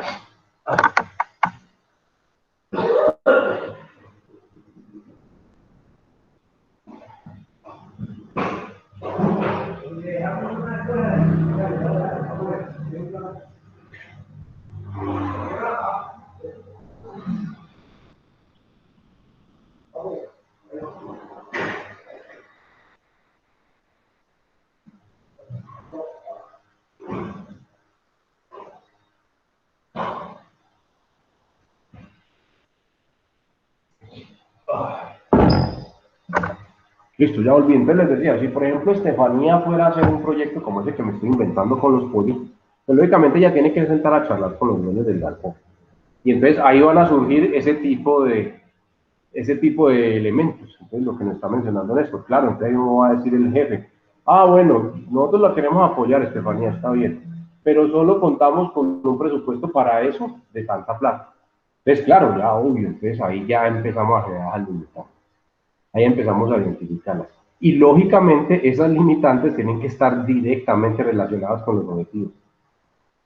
Mis metas, que son esos objetivos, tienen que estar dentro de estos parámetros. Yo no puedo pretender ir más allá de lo que puedo hacer. Entonces, porque también esa es otra, también muy común en los trabajos de grado. Los estudiantes se ponen unos objetivos que muchas veces se vuelven imposibles o muy difíciles de alcanzar. Y se quedan dándole vuelta al trabajo y nunca pueden cumplir los objetivos. Entonces, estudiantes que llegan con su trabajo de grado, listo, profe, terminé. Y yo lo primero que hago cuando me entregan un trabajo de grado, no, anteriormente era muy común que la universidad casi todos presentaban trabajo de grado, ahora es que se ha cambiado un poco la dinámica. Pero me lo entregaban, entonces, profe, usted va a ser jurado de este grupo, listo, entonces a mí me entregaban el documento unos días antes para yo leerlo. Entonces yo entro, me voy a poner a leer todo el documento, todo el informe. Entonces lo primero que yo miro es, listo, ¿cuál es el problema que se va a abordar? Y a partir de ese problema, ¿cuáles son los objetivos que se ponen? Y de los objetivos yo siempre me brinco a las conclusiones. ¿Por qué? Porque es que las conclusiones van a ser los resultados de las metas que usted se puso. Entonces, tiene que haber una coherencia total entre lo que usted dijo que iba a hacer y entre lo que usted hizo, que es lo que me pone abajo en las conclusiones. Entonces, aquí me empiezan hablando de una cosa y en las conclusiones me empiezan a hablar de otra. Entonces ahí uno encuentra una desconexión total entre las metas que se tenían y los resultados que se alcanzaron. Entonces ahí es donde uno le dice, muchacho, pero si usted se planteó hacer esto y no, acá al final yo no encuentro nada de eso, entonces, ¿qué fue lo que hizo? Ah, profe, lo que pasa es que no alcanzó el presupuesto, o es que el jefe de producción nos dijo que no teníamos acceso a esa máquina, o no sé qué. Entonces yo le digo, bueno, entonces tiene que reevaluar sus objetivos, Que por, replantear la vuelta. exactamente, tiene que replantear la vuelta, porque no se cumplen, no se, pues, los alcances y los limitantes que tenían, acá al final eso no se ve reflejado, resulta que esos alcances, esos limitantes eran otros, y entonces por lo tanto esos objetivos no se logran, no se cumplen, entonces el trabajo queda pues, sin piso, y entonces ahí es cuando ya están sobre la premura del tiempo, porque ya casi son las sustentaciones de trabajo de grado, y cuando uno le dice uno una cosa de esas a un estudiante, entonces inmediatamente el profesor comienza a hacer el malo del paseo. Y yo le digo, pero es que mire, usted me está planteando aquí que iba a hacer esto y esto, y miren las conclusiones, me está diciendo que hizo otra cosa completamente diferente. Entonces, todo lo que está acá en el medio se queda sin peso y sin fundamento. O me replantea los objetivos para que llegue a estas conclusiones, o vuelve y hace todo partiendo de los objetivos que planteó para que pueda generar otras conclusiones diferentes. Y ahí ya es cuando el tiempo no les va a alcanzar y empiezan los dolores de cabeza y empiezan los llantos de los estudiantes y tantas otras cosas que nos toca vivir a nosotros como docentes cuando nos enfrentamos a escenarios como ese. Entonces, por eso en estos primeros cursos de investigación siempre les pongo esos ejemplos y se los digo y se los repito muchas veces para que al final ustedes no van a cometer esos mismos errores. ¿Por qué? Porque es que es por simple lógica. Si yo aquí me propuse unas metas con el trabajo, pues al final tengo que ver el resultado de esas metas. Y si hay una desconexión total entre los resultados y las metas que se propusieron al principio, entonces pues nada. Por eso es que un documento o un trabajo de investigación pues tiene que estar completamente hilado, relacionado. Todo esto tiene que tener una secuencia, tiene que tener una coherencia. Entonces, cuando yo empiezo a hablar aquí de una cosa y termino haciendo otra, Estefanía me dijo que iba a generar un proceso diferente de incubación de huevos para generar una nueva raza de superpollos, de supergallinas. Y resulta que al final terminó hablando que sí, que todos los desperdicios que se Terminó generan. vendiendo solo los huevos porque los pollos no incuban. Exacto, entonces le termina diciendo, sí, lo que pasa es que todo el proceso Huevo a que hicimos 1800. terminado de eso, desembocamos en que finalmente decidimos vender la docena de huevos a 1800. Esa es una conclusión. Y yo pregunto, pero bueno, si usted me estaba diciendo era que iba a generar todo un proceso de transformación en la incubación del huevo para generar una nueva raza de superpollos, ¿por qué me sale a decir que una conclusión es que se tomó la decisión de vender la cubeta de huevos o la docena de huevos a 1800? Ahí no hay una desconexión total en el trabajo. Entonces, Ah, uno profe, le, pero es que los pollos se murieron en buga, bueno, represados. no les llegó la comida. Represados allá, encerrados en esos camiones. Entonces, cuando uno le dice a uno de esos estudiantes y faltan 2 días para la sustentación del trabajo de grado, el mundo se le viene al suelo, se le cae a pedazos. Pero es porque desde el principio no ponen cuidado. Pues yo se lo estoy diciendo hoy acá y si entre 2 años Néstor dice, no, profe, yo me voy por el camino de trabajo de grado. Yo no voy a pagar diplomado ni nada de esas vainas, yo quiero hacer una tesis. Listo, hágale.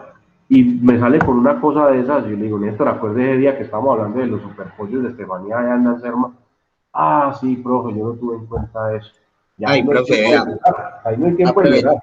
Dígame, Néstor. aprovechando que estamos aquí con Estefa, yo mantengo tan desilusionado con la mediocridad de los estudiantes de hoy, A ver, María. pero desilusionado que a mí me das como piedra, me da piedra, porque uno siempre trata, pues, yo por lo menos fui a la antigüita y fue madre, yo empiezo a hacer una cosa y encuentro otra, entonces me voy metiendo y me voy metiendo y a mí me crece el enano hasta que ya lo acomodo. Imagínate, le voy a poner un caso, le voy a poner un caso de la mediocridad y tiene mucho que ver con esto. Hágale. Yo trabajo con una empresa, es una empresa que tiene 3 restaurantes, después con una de las personas que yo trabajo. Tiene 2 restaurantes en Cartagena y uno en Medellín. Y resulta que el muchacho, o sea, son 2 dueños, 2 hermanos. El muchacho, él es, bueno, estudió alta cocina, gastronomía. Entonces el man es el encargado pues de la parte operativa y montar pues las temáticas de los restaurantes y todo. Y la que maneja es una administradora de empresas y tiene una especialización, no sé en qué va, en hotelería.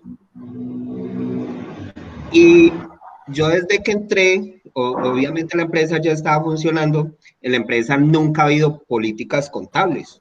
Y cuando usted crea una empresa, usted lo primero que le monta para montar contabilidad son políticas contables.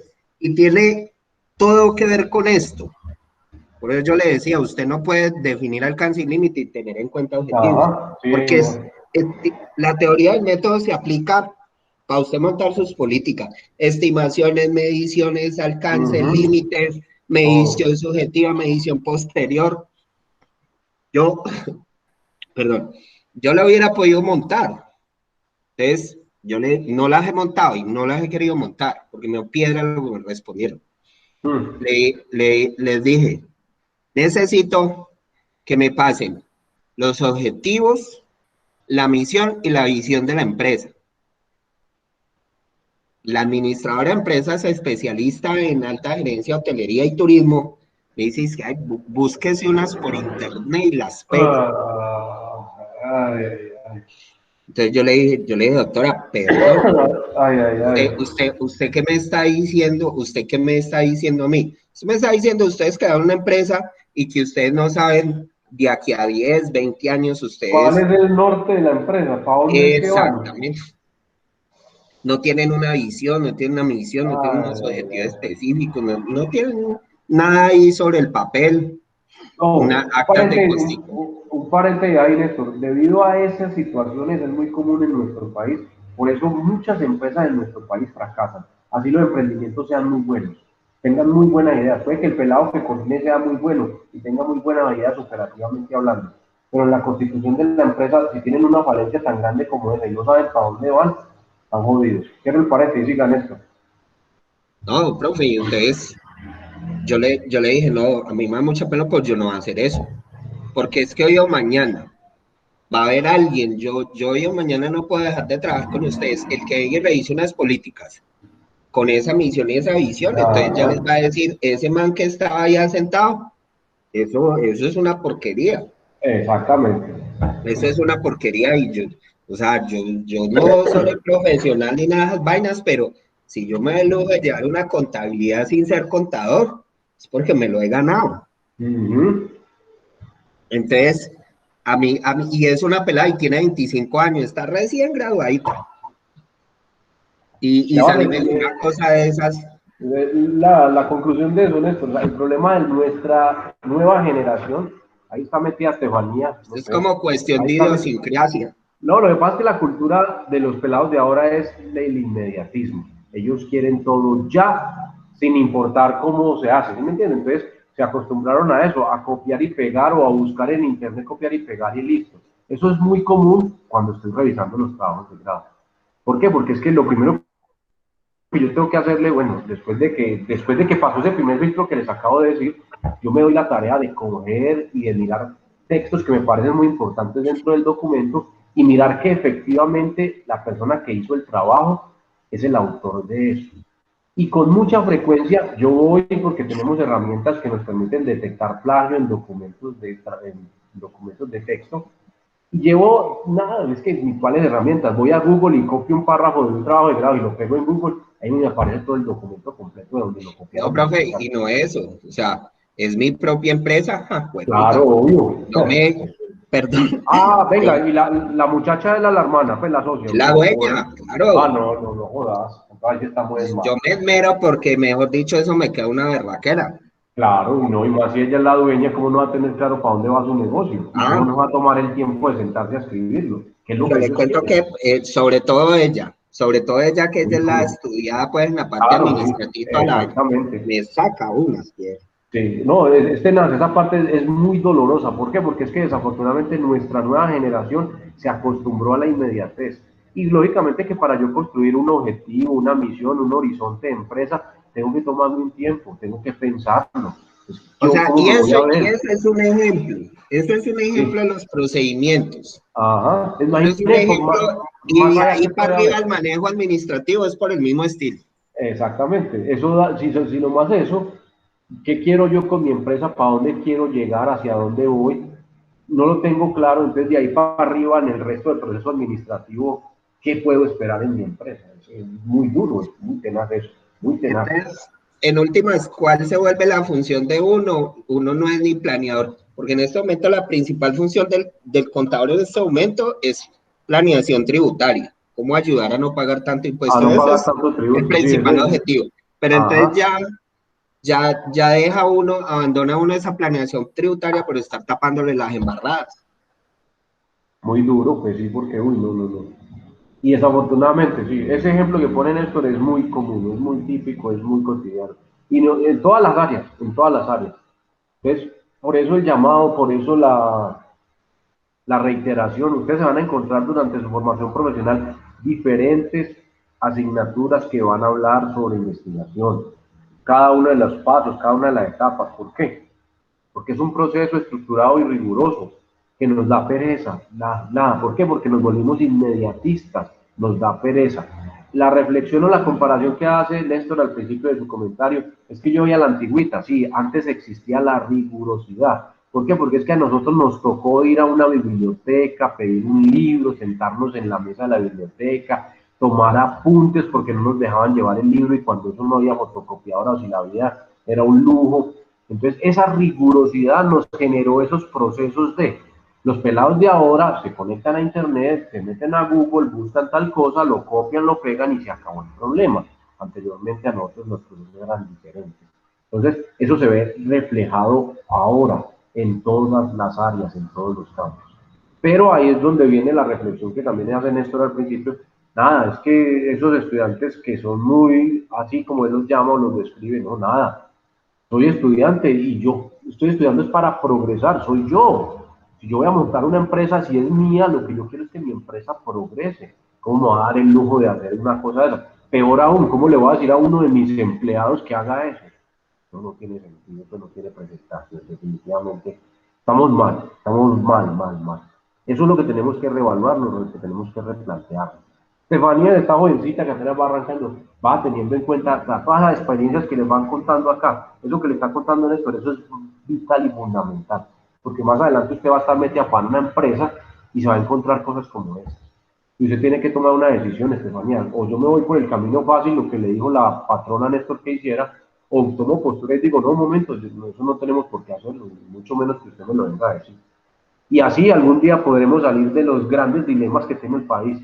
Entonces, por eso nuestros gobernantes nuevamente relacionando con lo que está pasando, entonces cogen un proyecto de otra parte, lo presentan como propio y miran a ver de qué forma se pueden sacar ciertos recursos y los otros medio lo ejecutan y se quedó ahí y listo. ¿Por qué? Por esa pereza, por no sé qué. Hay que generar ideas. Si yo me voy a montar en un cargo público y quiero hacer algo por mi comunidad porque tengo propuestas, porque tengo ideas, no porque voy a llegar con las copias y pegas de otros lados y a la final no voy a hacer nada. Si yo estoy trabajando en mi propia empresa, estoy construyendo mi propia empresa, pues ¿cómo voy a hacer eso? Eso es como decir que mi vida todo va a ser un copia y pega y el día de mañana entonces ¿qué voy a tener yo en mi vida? Nada. Eso es tenaz, pero es muy común, desafortunadamente es muy común esto. Y en todos los ámbitos se ve, en todos los ambientes se ve, desafortunadamente. A veces es triste. Pero acá en la universidad donde ustedes tienen que tomar conciencia de eso, ustedes tienen que formarse de criterio y tomar conciencia frente a esas dinámicas. Bueno, para ir terminando, porque ya me va a acabar el tiempo, vea. Problema de estudio. Entonces, dentro del problema de estudio encontramos la identificación de la problemática. Ojo, en el municipio de Ansermanuevo, en la fábrica más grande de pollos, se está generando el dilema con que la producción está teniendo ciertos limitantes. Por X, bueno, hasta ahí, esa es la identificación. Descripción. ¿Por qué se detecta o por qué se está dando ese problema? Lo que pasa es que en Buga están retenidos todos los camiones con los insumos para no sé qué nada. Entonces, pasa esto. Bueno, ¿cuáles son los elementos? No está llegando la comida, los pollos están enfermando, los pollos están muriendo, están saliendo muy flacuchentos, no sé qué. Listo, formulación. Entonces, Estefanía dijo, listo, como no están llegando los concentrados para no sé qué, pero resulta que Anserma y sus alrededores son unos municipios muy ricos en plátano, ella se generó un nuevo alimento para pollos usando como materia prima el plátano o la cáscara del plátano o el bagazo del plátano, pues el tallo ese, ¿cómo se llama eso? El vástago del plátano, y con eso podemos alimentar a esos pollos que están muriendo de hambre, e incluso podemos generar un pollo más gordo, más grande, más alentado. Entonces, la formulación. ¿Será que la formulación normalmente va planteada con la pregunta? Aquí donde nos planteamos la pregunta de investigación. La implementación de un sistema de alimentación basado en el plátano para pollos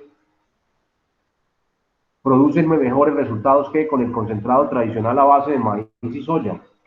Esa es la pregunta que nos hacemos. Entonces todo el trabajo va a girar en torno a eso, a desarrollar el alimento basado en plátano para dárselo a los pollos, tomar las medidas referentes o correspondientes para ver si con el paso del tiempo esos pollos muestran mejores resultados que alimentados con concentrado. Entonces, estoy atacando un problema, lo describo, qué es lo que está pasando, por qué se está dando la problemática, cuáles son los elementos básicos o fundamentales que intervienen en ese problema, y estoy proponiendo o formulando una posible solución. Esa posible solución normalmente está directamente ligada con la hipótesis. Entonces, ¿será que si yo le doy bagazo de plátano o vástago de plátano, o yo pico todo el residuo del plátano que lo tengo aquí en el patio de la casa, porque Anserma produce plátano, el Águila, el Cairo, Argelia, y todo eso por ahí es plátano venteado? Entonces, con eso podemos solucionar el problema de alimentación, y es más, generar una nueva raza de pollos más gordos y más grandes, y no es que, pues que eso es lo que vamos a comprobar, eso va a ser el estudio que vamos a hacer. Listo, listo. Entonces, en este problema de estudio se hace toda esa vaina ahí. Para que ahí sí, listo. ¿Cuáles son los objetivos? ¿Cuáles son las tareas que tengo que hacer para poder darle respuesta a esa formulación de hipótesis que estoy haciendo? Entonces, tenemos dos tipos de objetivos, los generales y los específicos. Esta es la meta global a donde quiero llegar, y estas son las tareas específicas o los paso a paso que tengo que dar para llegar a esa meta general. Entonces, estos todos tienen que estar apuntándole a lograr este dinero de acá. Todos los que ponga acá están netamente relacionados con el logro del objetivo máximo, la meta general. Entonces, tenemos esos dos tipos de objetivos. Dentro del marco teórico, entonces, nos centramos en mirar qué antecedentes, ejemplo, qué otros intentos por alimentar pollos con plátano existen hasta el momento, y en qué partes del mundo, y quiénes lo han hecho, y qué resultados han obtenido. Entonces, son los antecedentes de definición conceptual. Entonces, la alimentación del pollo. Entonces, un pollo en su estado natural se alimenta de lombrices y no sé qué, pero a nivel industrial, entonces se utilizan los concentrados no sé dónde. También se han hecho estudios sobre la alimentación de pollos, o también se han hecho experimentación sobre alimentarlos con no sé qué más y no sé qué más. Todo lo que tenga que ver con el concepto de alimentación de pollos, el ejemplo que estoy colocando. Y cómo es el proceso de evolución del pollo, cómo va creciendo el proceso de crecimiento. Y listo, a nivel industrial, porque estamos hablando de pollos industriales, no pollos campesinos, bueno, lo que sea. Entonces, todos esos conceptos. Es más, podrían vincular el concepto de crianza o levante de pollos orgánicos, que es la nueva moda. Entonces, también podríamos encontrarlo acá dentro del conceptual. Lo que les decía ahora de la formulación va ligada directamente con la hipótesis. Entonces, acá se escribe en forma de pregunta, acá se escribe en forma afirmativa. Entonces, la alimentación de pollos por medio de los residuos o los derivados del cultivo de plátano produce un impacto positivo en el tamaño, volumen, peso, masa, lo que sea, de los pollos de galpón. Eso es lo que dice aquí, es en forma afirmativa. La formulación es la pregunta, entonces volver esa afirmación una pregunta. Estas dos están ligadas completamente. Y por último, dentro de ese marco teórico, ¿cuáles son las variables que intervienen en ese proceso? Estas variables me definen si mi proceso es cuantitativo, porque si las variables son numéricas, va a ser una investigación cuantitativa, estadística descriptiva, no se les olvide. Y si mis variables son cualitativas, estadística descriptiva, mi investigación tendrá un corte cualitativo. Entonces, acá yo me doy cuenta cuál enfoque voy a usar, si el cualitativo o el cuantitativo, o si mis variables son mixtas. Algunas son numéricas y otras son cualidades. que porque es que yo voy a analizar el follaje, las plumas, el color de la piel, esas son cualidades, pero también voy a analizar el tamaño, el peso, la envergadura de las alas, todos esos son números. Entonces, ya estoy combinando las dos. Entonces, ahí tendría un enfoque mixto.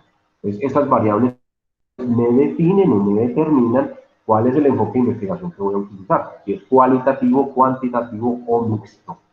Listo, entonces miren cómo vamos amarrando todo lo que les he dicho. Entonces ya aquí en una cosa estructurada. Luego me hablan de la metodología ya es como el proceso estadístico, es como la parte estadística de la investigación. Entonces, primero tengo que mirar y hablar de la población y la muestra. Entonces, digamos que Estefanía no va a trabajar con todos los pollos que tiene el galpón, porque sería muy arriesgado. Puede que esos pollos se mueran. Entonces, Solo ella va los a del trabajar con galpón unos... de ella, solo los pollos del Exacto, galponcito de ella. exacto. Entonces, ella va, de todo el galpón va a sacar una muestra. Entonces, los jefes le dijeron, listo, vea, le vamos a dar estos 1000 pollos para que usted experimente con ellos. Entonces, listo, teníamos una población de 50.000 pollos, pero vamos a trabajar solamente con una muestra de 1000. Sobre ellos vamos a trabajar. Entonces, a ellos es que le vamos a aplicar todo el proceso de investigación. Bueno, listo. Entonces, eso hace parte de la estadística. Entonces, acá tenemos que definir cuál es la población y cuál es la muestra con la cual vamos a trabajar. Tenemos que determinar cuál va a ser el procedimiento para la recolección de los datos. Entonces, para ir tomando el tamaño, el peso, el color, la envergadura de los pollos, el estado de ánimo, si amanecieron contentos, si amanecieron achicopalados, el olor, si están oliendo bueno o están oliendo feo, bueno, no sé qué. Eso todo depende de las variables. Entonces, ¿cómo vamos a recoger esa información? Que en una tabla, que en un cuadro, que por un software informático, que vamos a hacer una aplicación en el celular y que no sea sino tomarle la foto y automáticamente se genere toda esa información. Pues ya ahí uno describe eso. ¿Cómo vamos a procesar los datos? Entonces, esos datos que recolectamos, ¿cómo los vamos a procesar? Que yo voy a hacer unas tablas en Excel o unos cuadros en Excel y ya vamos a tabular y vamos a generar unos filtros y unas tablas dinámicas y yo no sé qué más. Pues todo eso hace parte de esto de la metodología. Entonces, ahí ese procesamiento de datos, ¿cómo voy a codificar y cómo voy a tabular? ¿Cómo lo voy a codificar y cómo lo voy a tabular? No, en Excel vamos a asignarle a cada pollo un código y según el color, entonces a cada color un número y según el peso, la talla o no sé qué, unas características puntuales. Es cómo va a ser todo ese procedimiento. Eso hace parte de la metodología. Y cuando yo ya tengo todo eso claro, hágale. Ahí le digo, listo, váyase para el galpón, Estefanía. Dígale la plata a su jefe, dígale que le dé sus 1000 pollos y vaya, encierre con los animales 3 meses, que usted me planteó. Bueno, dentro de la metodología anexo, aquí no lo tengo, pero de una vez se los digo, va un cronograma de actividades y un presupuesto para el desarrollo del trabajo de investigación. Ojo, no para el desarrollo de los pollos. Una cosa es coger los 50.000 pollos y aplicar el proceso que ella está haciendo. No, acá solamente un presupuesto económico para lo que ella necesita. Entonces, profe, yo necesito hacer una nueva jaula. Entonces vale tanto. Y yo necesito tener un computador para ir registrando los datos. Vale tanto. Y yo necesito una resma de papel para ir registrando información. Entonces vale tanto. Eso, ese presupuesto es de eso, no del proyecto como tal, de todo el proyecto, de lo que yo quiero pretender o lo que yo pretendo hacer, sino del trabajo de investigación. Entonces, ¿qué necesito yo para hacer mi investigación? Necesito una jaula, necesito 1000 pollos, valen tanto, necesito tanto materia prima para la experimentación, y necesito un computadorcito, una renta de papel, unos disques, unos CD, bueno, no sé, una cámara fotográfica para ir registrando las fotos. Listo. Entonces, y un cronograma. Entonces, en la primera semana vamos a hacer tal cosa, en la segunda semana tal otra. Entonces, eso va junto aquí con la metodología. Porque después de que ustedes llegan ahí, empieza el trabajo de campo. Entonces, vamos a hacer el trabajo de campo. Y ahí sí, se empieza a recolectar la información, a tabular y no sé qué, para después venir y sentarse a elaborar los informes y a escribir los resultados y las conclusiones que se tuvieron dentro del proceso de investigación. En el documento debe quedar evidenciado todo esto que les estoy diciendo. En ese documento queda evidenciado todo esto. Por eso la construcción del documento, pues a veces se vuelve muy maluca, se vuelve muy harta, porque hay que meterle todo esta vaina. Entonces, Eso es un proceso de investigación. Al final usted concluirá, efectivamente, alimentar los pollos con los residuos o con los bagazos, o bueno, con los sobrantes del proceso del plátano, produce mejores aves o dan aves de mayor rendimiento que usando el concentrado normal. Digamos que eso es lo que no habíamos formulado al principio. O simplemente dicen, no, definitivamente no, porque los pollos alimentados con concentrado en 2 meses, en 45 días, ya están listos para el consumo, con un peso promedio de 10 o 12 kilos, estoy inventando cualquier cosa, de 10 kilos, 20 libras, de 10 kilos, digamos que así. Y con el plátano, los tiempos de levante se extienden a 50 días, por ejemplo, entonces son 5 días más. Y el peso promedio del pollo con plátano, levantado con plátano, es de 8 kilos, o sea, 16 libras. Entonces, más días implican más alimento, más mano de obra para esos pollos y menos peso.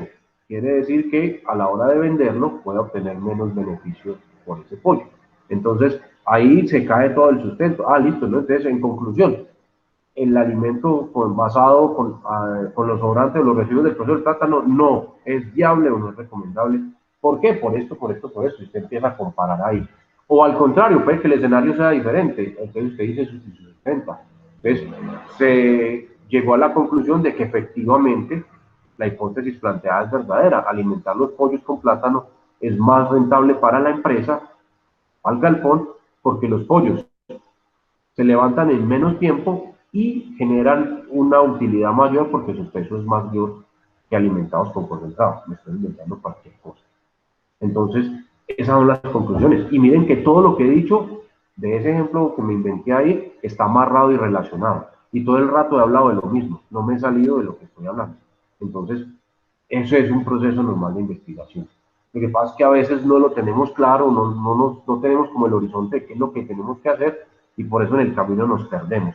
Porque miren todo lo que tenemos que transcurrir para que al final sí nos podamos sentar a escribir un informe y entregarlo. Y listo, profe, ya tengo mi trabajo de grado hecho, vea la carta, mire el informe o el documento. Y listo, pregúnteme lo que quiera, porque todo lo que está ahí lo hice yo. Entonces yo le respondo por lo que usted me quiera preguntar de lo que hay escrito.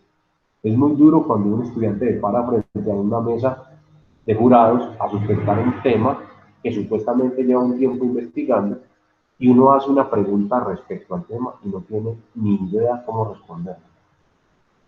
Los estudiantes porque yo le hice la tesis. Pero... Exactamente, normalmente el estudiante piensa que uno le hace preguntas para corcharlo, ¿no? Uno hace preguntas que se derivan directamente del trabajo, directamente del trabajo. Y si usted no lo hizo, pues lógicamente se va a sentir pochado, se va a sentir intimidado, eso es lo que va a pasar ahí. Entonces, ¿qué pasa? Ah, ese profesor no es que cuando uno entra a mirar ya después con el paso del tiempo, es eso lo que dicen esto. Ah, donde yo fuera profesor, güey, pucha, todo el mundo me tendría broma. No, es que eso es lo que normalmente sucede por eso. Los que se encargan de ese trabajo normalmente son vistos con malos ojos. Aquí está mi esposa y es que donde usted fuera profesor sería una coscorria. Pero pues nada, ojo, eso es por el bien del profesional, ojo. Y más allá del profesional, de la persona, se está formando integralmente como persona. Más allá de No, uno ve cuando hay gente que se esfuerza, profe. Exactamente, Gente que de verdad se esfuerza. Eso denota, sí. Por ejemplo, Alicia ya me llama, me escribe, me dice, yo mantengo muy ocupado, pero yo siempre hago el deber de colaborarle a Alicia porque ella tiene mucha voluntad. Y eso es muy importante porque ella quiere hacer las cosas. Es que se le nota eso, a las personas se les nota. Entonces, sí. Por ejemplo, el caso que usted pone, Alicia, yo claro, yo también, yo sé que ella a veces se conecta, a veces no se puede conectar, no sé, en este momento no está conectada, pero por ahí está escribiendo, y ella está pendiente, ella pregunta, entonces, ¿cómo no le va uno a colaborar? A otros estudiantes que nunca aparecen, que nunca reportan al final, dicen, profe, aquí estoy, porque perdí. Eso es muy diferente. En los trabajos de grado también. Ahora los de matemáticas esta mañana no tenía ni idea quién era. Yo, no, a mí el parcial me lo puso el profe desde anoche porque como no podía madrugar, entonces yo lo hice anoche. A ver, María, es que no le digo, ni dándoles varilla, es que eso es normal. Y cuando uno va a revisar, ahí mismo los pilla de una. ellos ni siquiera para eso, es muy tenaz eso. Entonces, ¿qué pasa? Por ejemplo, en una sustentación de trabajo de grado, lógicamente es una situación que no es normal para un estudiante, eso no es cotidiano, y hay un alto grado de presión. Entonces, hay muchas personas que se intimidan, pues les da nervios, se ponen nerviosas, eso es lógico y uno lo entiende como jurado. Pero es muy diferente a que usted esté hablándome, contándome de su trabajo y por nervios, porque se nota, se empieza a tocar el pelo la mujer, hace rulitos con el dedo, o los hombres empiezan a meter en la mano al bolsillo o a sobarse las manos en el pantalón porque están sudando. Entonces uno sabe que usted está nervioso como estudiante. Entonces, si ahí se le fue el hilo de la presentación o se enredó diciendo alguna palabra o alguna cosa, pues eso es muy normal y uno no lo va a sacrificar por eso. Pero cuando se ponen a hablar de unas cosas que no tienen nada que ver con el trabajo, uno de una de las pillas. Entonces, son dos situaciones muy diferentes, son completamente distintas. Uno sabe cuándo el personaje o cuándo el estudiante hizo el trabajo y cuándo no lo hizo, cuándo lo preparó y cuándo no lo preparó, eso se nota, eso se espera, a simple vista se echa de ver. Entonces, después el estudiante se enoja porque uno le dice eso, entonces ahí es donde viene eso, lo que dicen esto. Sería muy cuchilla. Nada, simplemente ese nombre con usted.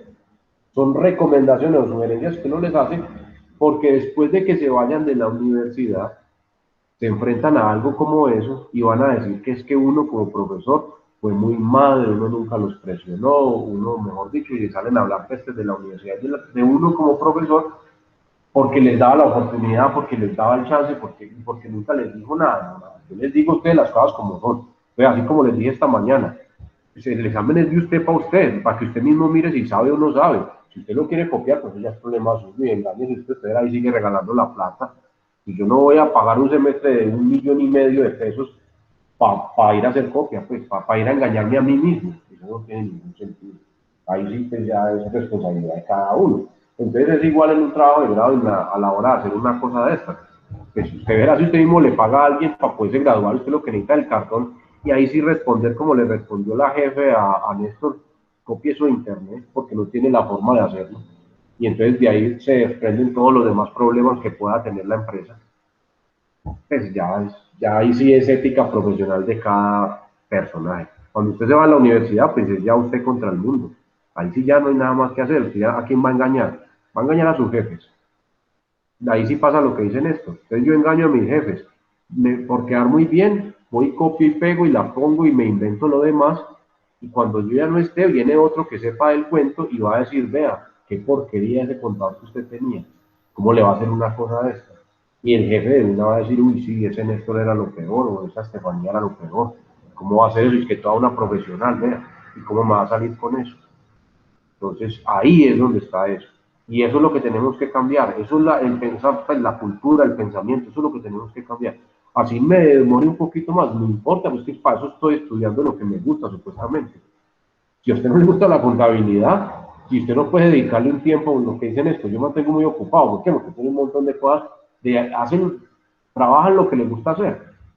Entonces, si usted no le puede dedicar tiempo porque tuvo un problemita por ahí con una balance, una cuenta que no le dio, unos saldos que no le cuadraron, si usted no tiene el tiempo suficiente para dedicarle y cuadra eso allá a las malas, pues, ¿cómo queda usted como profesional o como persona? Eso es muy duro. Se supone que está haciendo lo que está haciendo, que le gusta, que quiere, que le da el alimento, le da el sustento, le da su vida. Entonces, pues, es como ilógico, no sé. Pero es muy cultural, ojo, eso es muy cultural y eso hay que cambiar. Eso hay que cambiarlo, muchachos. Eso hay que cambiarlo. Y ustedes como profesionales o como futuros profesionales tienen que tener claro eso. Y se van a encontrar en el campo laboral esos ejemplos que ponen esto, porque eso es cotidiano. Otros profesionales, puede que la señora se haya graduado en la Universidad de los Andes, la Javeriana o la mejor universidad de Colombia y que haya hecho una especialización en el exterior, para que le venga a salir con un cuento de esos. Copienlo y péguenlo de internet y peor, ella siendo la dueña del aviso. Muy tenaz. Pero pues nada, eso es lo que nos encontramos. Entonces, nada, a grandes rasgos lo que tiene que ver con esta teoría del método. La próxima semana miramos más en detalle cada uno de estos por un ejemplo. Entonces miramos un trabajo de grado, una tesis, y vamos analizando los elementos que nos encontramos en cada una de estas etapas. Y vamos quedando con una idea clara de todo este proceso y cómo se materializa en un informe. Porque, vuelvo y le reitero, lo más duro para la mayoría de los estudiantes es el informe. Lo otro lo podemos tener claro. Miren que todo lo otro me lo inventé con los pollos. Así como yo me lo inventé, usted lo puede tener en la realidad en una empresa, el problema, y poderlo ir describiendo así como yo lo hice. Pero ya, todo lo que yo dije ahorita, sentarme a escribirlo de una forma coherente, clara, para que otra persona lo entienda, entonces ahí es donde se convierte en el dolor de cabeza.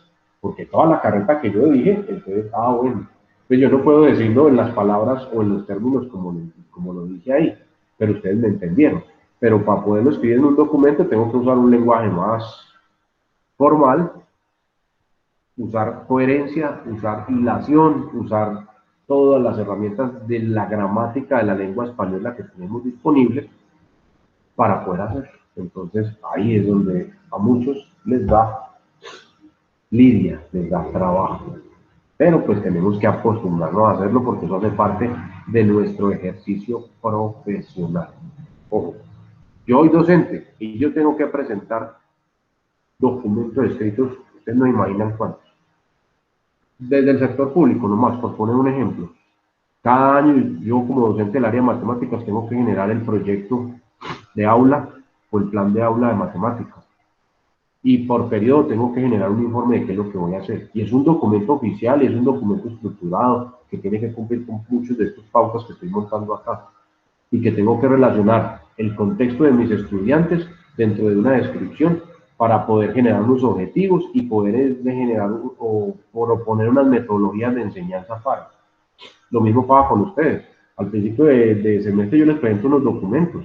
En esos documentos, detrás de esos documentos hay otro montón que yo les tengo que mandar a la universidad para sustentar lo que yo voy a hacer. Lo que yo les muestro a ustedes es el resumen, es la síntesis de, donde yo digo, listo, vamos a trabajar alternancia, vamos a trabajar aula extendida. Si vamos a trabajar aula extendida, entonces voy a utilizar estas dinámicas. Si vamos a trabajar alternancia, entonces tengo que usar estas otras dinámicas. Mis estudiantes tienen estas características, miren, son gente que trabaja, los estudiantes de los sábados normalmente vienen de otros municipios. Entonces, todo eso tiene que quedar sustentado en un documento y la universidad lo tiene. Y yo como docente lo tengo que generar. ¿Y dónde lo voy a copiar y lo voy a pegar? Y cada uno de mis grupos es diferente cada semestre. Más, cada ciclo, cada uno de mis grupos es distinto. Que en algunos concuerdan ustedes, pero miren, por ejemplo, el de la mañana están ustedes y están otros que son completamente diferentes a ustedes. Y eso se nota, nomás con lo que me acaba de decir Néstor, eso se nota. Y ahí dentro de ese grupo hay unos buenos elementos, pero también hay otros que son ahí más o menos. Entonces, todas esas características tienen que quedar en esa documentación. La Universidad de Medellín principal no tiene forma de estar aquí haciendo vigilancia y control de que efectivamente no sea. El sustento documental que nosotros enviamos es el que da cuenta o da constancia de eso. Entonces, es básico. Y yo soy profesor. Y ustedes como contadores, ya les dije al principio, ustedes más que cualquier, bueno, uno de los profesionales que más informe o documentación escrita tienen que generar, son ustedes. Entonces ustedes tienen que ser muy rigurosos, ahí sí muy metódicos, muy achapados a la antigüita, como dijo Néstor ahora, para la construcción y elaboración de esos informes, de esos documentos. Si la empresa le está pidiendo un balance, usted no puede ir a buscarlo en internet, copiarlo y pegarlo de otra empresa y decir, vea, este el balance de cómo queda usted como profesional. Eso no tiene presentación. Entonces, nada, esta primera partecita es la próxima semana, entonces hablaremos ya más puntualmente de cada uno de estos señoritos con un ejemplo, para que después, las últimas tutorías, recordemos y retomemos un poquitico sobre la estructuración del informe o el documento escrito a partir de la norma APA, la norma internacional. Y con eso tenemos listo las bases para que ustedes se puedan sentar o puedan iniciar un proceso de investigación, teniendo claro las generalidades de lo que implica ese proceso. ¿Listo? Con eso tenemos el tema del día de hoy. ¿Dudas, preguntas, recomendaciones, sugerencias, inquietudes? Que los pollos que comen plátano quedan así como la imagen de esa niña que en esa foto de Estefanía. Se está brincando de eso, ¿verdad? Uy, qué mujer tan elástica. ¿Eso fue antes del COVID o después así del COVID? Así que a los pollos que comen plátano. Esa foto fue esta semana después de que le entregaron el resultado de la prueba, ¿cierto, Estefanía? Claro, de la felicidad. Claro, salió brincando de la felicidad, vea. Ave María. No, negativo para COVID, salió brincando, vea. Dios mío, Dios mío. Muchachos, un gusto. Nos vemos la otra semana. Feliz fin de semana. Se cuidan Chao, bastante. profe, muchas Listo, gracias. hasta luego, que Listo. descanse. Pues, igualmente. Mejores. Listo, igualmente, profe. Bueno.